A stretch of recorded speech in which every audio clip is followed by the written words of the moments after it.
Good day, world leaders. My name is Ed Hilary Leeward, Ghana's Ambassador of Sanitation, a girl child environmental activist, and branded as Queen of Sanitation. I would like to use this unique opportunity to extend my best regards to my role model Greta Thunberg, who is a Swedish global icon environmental activist, and the US President-elect Mr. Joe Biden, whose policy priority is to address climate change problems. My credit also goes to Mr. Al-Gore as well. Before I start my speech on climate change, I would like to extend my sincere condolences to the families who suffered losses globally in this deadly COVID-19 pandemic era. My topic for this event is Mother Earth Planet is Sick, a cry from children. Yes, we children cry loud daily due to climate issues which have serious adverse effects on us, mostly in the developing countries. We keep crying daily from the devastating effects from climate problems with our daily living. As an 11-year girl child environmental activist, on behalf of my peers from all corners of the globe, I hope to revisit what climate change is for our world leaders and stakeholders representing our giant industrial sectors to know that we children really know and understand the reason why we are calling on them to quickly avert the causes of climate factors, mostly which are man-made. Through climate fight from a teenage global icon, Greta Thunberg, and myself, Hilary Leeward, we children are being heard and listened to by world leaders as we cry to have friendly and peaceful environment devoid of chemically toxic air pollution, water pollution, deforestation, greenhouse gases emitting into the environment. We plead, cry and ask from the world leaders that we want to live a normal life on Earth. As human transition is concerned, we children are the next future leaders and we should be prepared to take up the mantle of leadership positions from our leaders. We need a legacy of environmental friendliness. We children thank and appreciate you world leaders because due to our unstoppable cries, climate change has been included in the 17 UN Sustainable Development Goals by the UN member states.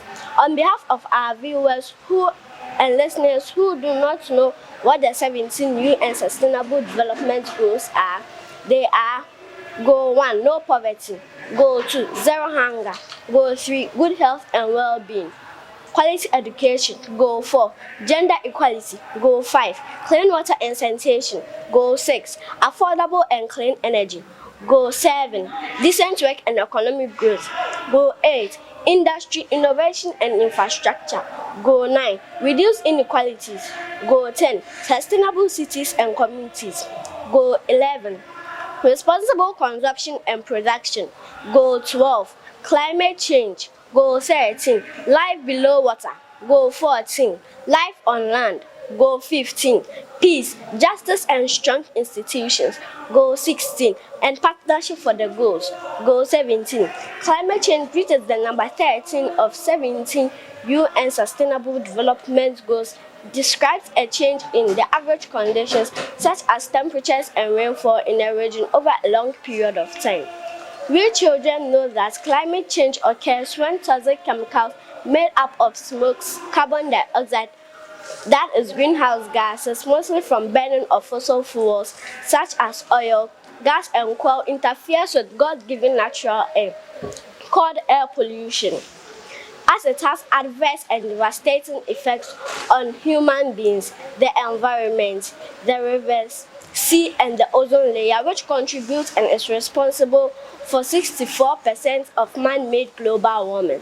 This is not a good sign for us children to inherit. These occurrences have serious effects on we the children through rising temperatures and decreased air qualities. This affects us children by attacks on our health with lots of sicknesses and allergies. Our immune system are not strong to fight any of these diseases, hence comes with many of child death. We struggle to survive daily due to food insecurity that comes with children malnutrition as a result of acute drought from climate activities. We face increased mental health problems and delayed in child development. Real children suffer deprivation of good drinking water, mostly in the developing countries where I stand. We become disadvantaged due to poverty that comes with climate change activities, hence lack of education, which our parents are not able to send us to school to develop and improve ourselves to be secured as future leaders. On behalf of my peers, I would like to use this opportunity to thank our world leaders for listening to our cries on climate action solutions, and we pray that they should listen to us more to end our cries entirely as they extend more funding in the following areas to protect we children against climate change. Plant more trees which absorb carbon dioxide and give out oxygen for our living, that is afforestation. Institute programs and policies to help curb emitting greenhouse gases into the atmosphere. This will help to protect the ozone layer for us to have favorable and friendly weather. Education on the need to maintain a healthy environment, which will help we children to feel comfortable and enjoy friendly and peaceful environment. Encourage farmers and fishermen to use proper fishing and farming methods. Setting up conservation agencies to preserve our forestry. Limit disposal of decomposed animal carcasses into the environment. Finally, as parents who love their children very well and never want to see tears continually trickle down their children's faces, on behalf of my peers, I would like to end my last cry for the world leaders to find solutions to heal sick Mother Planet Earth.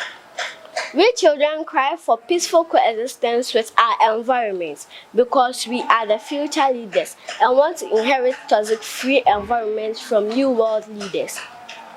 I realize that if climate change issues were taken seriously for the last 4 years to date by world leaders, COVID-19 pandemic deaths wouldn't have risen this far. All hopes are not lost yet, for we children have hope in the US President-elect Mr. Joe Biden, who has rekindled our hope to curb climate change challenges. Thank you and God bless you all.